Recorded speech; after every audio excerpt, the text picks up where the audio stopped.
Hello, everyone. Welcome back to Unraveling Politics, a weekly political analysis show. First of all, I want to say thank you to those of you who have been with me for the last year. It has been a wild year. If you told me a year ago all that was going to happen in the next year, I couldn't have believed you. I mean this in my own life, on the show, and in politics. We have been very successful. I'm very happy about that. It has been a crazy time, no doubt. To mark the occasion, tomorrow which is the first anniversary, I will release an episode glossing over some of my political philosophy, and the reason I'm making this is to hope that I can give you a better understanding and a better perspective of what I bring to the table each and every week. If that's not something you're interested in, feel free to skip and come back next week. Today it's going to be regular, so on with the show. So this week began with President Trump meeting with Mark Carney, the new Canadian Prime Minister. And if you're wondering why I was talking about Carney's election and the domestic situation in Canada last episode, this is the reason. If you missed it, go check it out. So I didn't see the exchange myself. I only saw a couple minutes of it because I usually don't listen to these because they're really just formalities. What you see in public is really just for show. It's just political. The more important stuff that actually affects us happens behind closed doors, and we hear about later. The only time that I watched one of these in recent history was between Zelensky and Trump, and that was horrifically bad, and I did an episode on that. And that was, I've never seen anything like that. So Carney ran his campaign about how it was time to move on from the U.S. Canada's done with the U.S., we are not reliable, whatever, etc., etc. But his tune changed quite quickly when he got to the U.S., and it kind of has to be this way because Canada, it has a tenth of the population of the United States and less than a tenth of the economy. And Carney said that Canada is not for sale. That was really the only kind of pushback from what I read in reports to the president. And Trump's response was never say never. And what I thought was really impressive of him, or at least shocking, was that he called Trump a transformative president who cares about the American worker. And I was quite stunned by this because I can imagine Canadians who voted for Carney because they believe the Liberals will be tougher on Trump are probably fuming right now because this was always going to happen. And I thought it was hilarious that Trump said that Carney did well during the election debates. And I watched one of those two debates and read reports on the other debates, and Carney did terrible. Carney is about 60% as sleepy as Joe Biden. And Carney is like Joe Biden in that he's an old white man. Well, he's not nearly as old as Biden, but Biden was a career politician. Carney wasn't, but he's a central banker. And he wasn't a politician until about 2 seconds ago. And like Biden, they both have the elitist vibe that he gives off that I think is quite repulsive. It's shocking that Canadians didn't see it the same way. Anyway, Carney was very flattery toward Trump, and it appears that Trump will have a better relationship with Carney than he did with Justin Trudeau. That relationship was pretty bad even when they negotiated the USMCA, which was the trade agreement that between the US, Mexico, and Canada. That is something that Trump, one of his landmark achievements in his first term. Speaking of USMCA, I'm pretty sure that is up for renegotiation next year, although I am not totally sure. What I think is important here is the reason I bring this up is because Trump was asked if tariffs could be lifted on Canada. I don't remember if it was the media that asked him or if it was Carney himself. I think it was Carney, and Trump had said a flat no.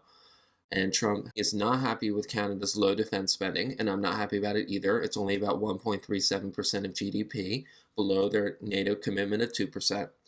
And what I thought was hilarious is that Carney said that Trump has revitalized NATO.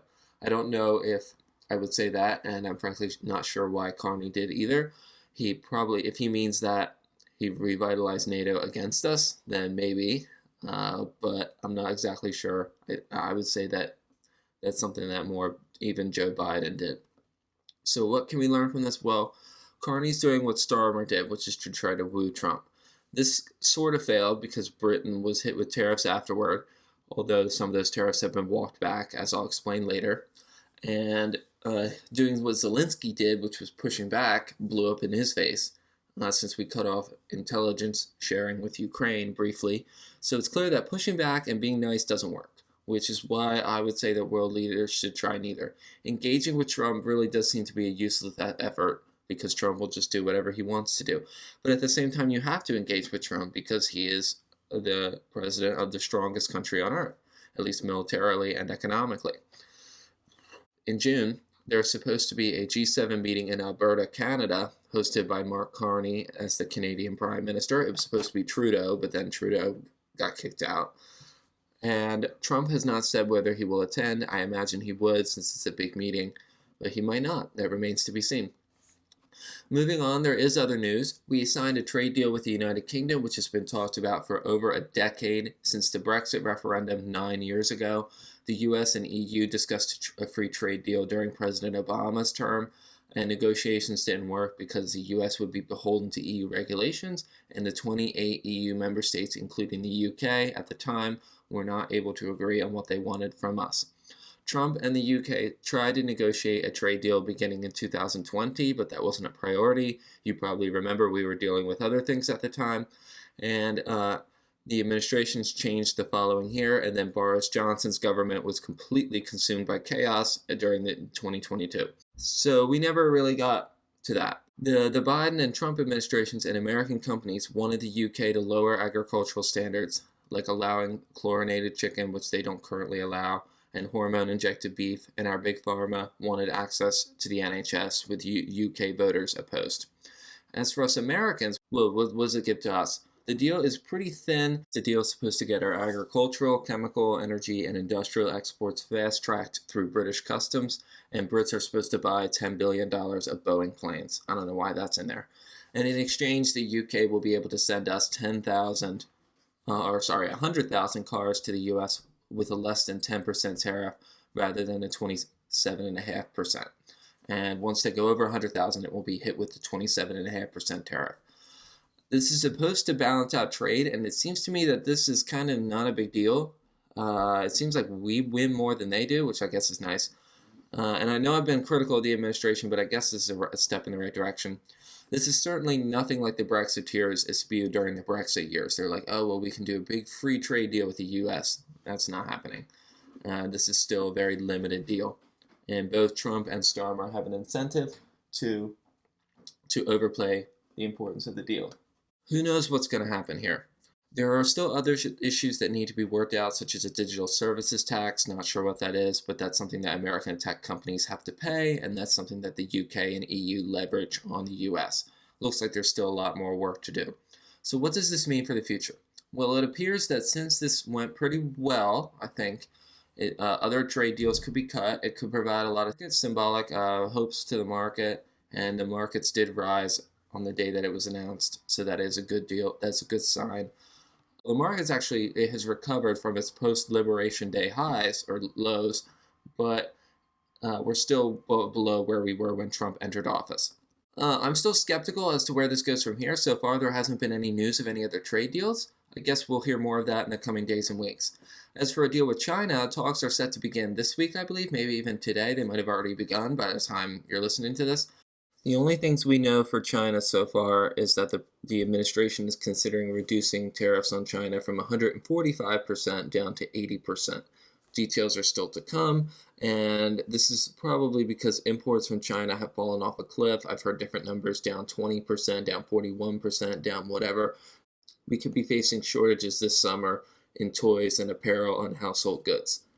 And I'll have more details next episode as we get further developments, if we get any further developments. The last story of the day, which we've talked about for months, and I feel like this is like, the Ukraine story. It just keeps going and going. This is the tax cuts. And I've been taking quite interest in this, not because I want tax cuts, but because I think this is really not a good idea. And I'm not going to belabor my opinion on this again, because I've done it so many times already. But it appears once again that Republicans have no idea where to go next on their tax and spend plans. The problem is Republicans want to cut taxes and cut spending without people feeling the impacts of the spending cuts. But they also, at the same time, want to make sure they don't expand the deficit too much. And these goals altogether are impossible. You can really do 2 out of the 3 things. President Trump has floated raising taxes on the highest earners by letting those tax cuts expire, which I think is a great idea. That's something that we should be doing, and would also take out the wind and the sale of Democrats who will no doubt in the midterm say that Republicans passed a tax cut for the rich. We'll have to wait and see if that actually ends up happening because that's politically unpopular in the Republican base.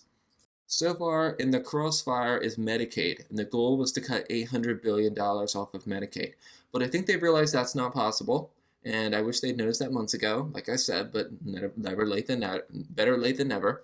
And according to Reuters, and the article is linked below, 32 House Republicans, hardliners, have signed this statement. Quote, to fully extend and build upon the 2017 tax cuts, this means that the reconciliation bill must include at least $2 trillion in verifiable savings, either through spending reductions or scaling back the size of the tax cut package. End quote. So, reconciliation bill is just like the bill that is the budget bill. So there's really, this is a pretty simple statement. They're basically saying if we want to extend the current tax cuts that we currently live under, then the bill needs to have at least $2 trillion in savings to offset. And I'll just tell you right now, I believe the goal is $2 trillion over 10 years. That is doable. But if it's $2 trillion per year, which would make more sense, then that's not possible. We just can't do that. And the only path forward seems to be to reduce the tax cuts. And if I understand correctly, taxes are going to have to go up because the current levels that we have now, in order to reduce the taxes even further, that would widen the deficit. So if anything, if they just want to extend, which would also be expensive, but I think their plan is actually to extend, which means that if they reduce the tax cuts, that means that taxes are actually going to rise, which means that Republicans will be raising taxes, which they absolutely hate. And it's going to create a tough political situation for them in next year. The other side of the argument is that there will be extra revenue. So these people who are supporting these huge tax cuts are saying, oh, well, there's going to be extra revenue, $2.5 trillion over the next decade, which isn't even close enough to close the gap because they're expecting $2.6 trillion in GDP growth. The article says that's optimistic, and yeah, I would agree, especially because we are likely headed into a recession. I don't see how 2.6% sustained GDP growth every single year is doable for 10 years straight. Maybe, and I don't think they mean like 2.6% over 10 years, because that would be pathetic, but they mean 2.6% every single year. I don't see that happening. And while I support deporting illegal immigrants, that will likely slow down our economy because that's going to have a pinch on our labor force. And that's going to slow down growth for certain industries as they'll struggle to hire workers for certain jobs, especially if we're supposed to be bringing a whole bunch of jobs back into the United States. Who's going to be working in these jobs? I would assume most of them are going to be people that are my age or illegal immigrants. And if you're getting rid of illegal immigrants, and our birth rates are also not very high, so who's going to be working in these factories? And lastly, I said that tax cuts would boost growth, or they said the tax cuts would boost growth. If they did, it wasn't enough. The last tax cuts were supposed to boost growth, and they didn't. They may have, but it wasn't enough.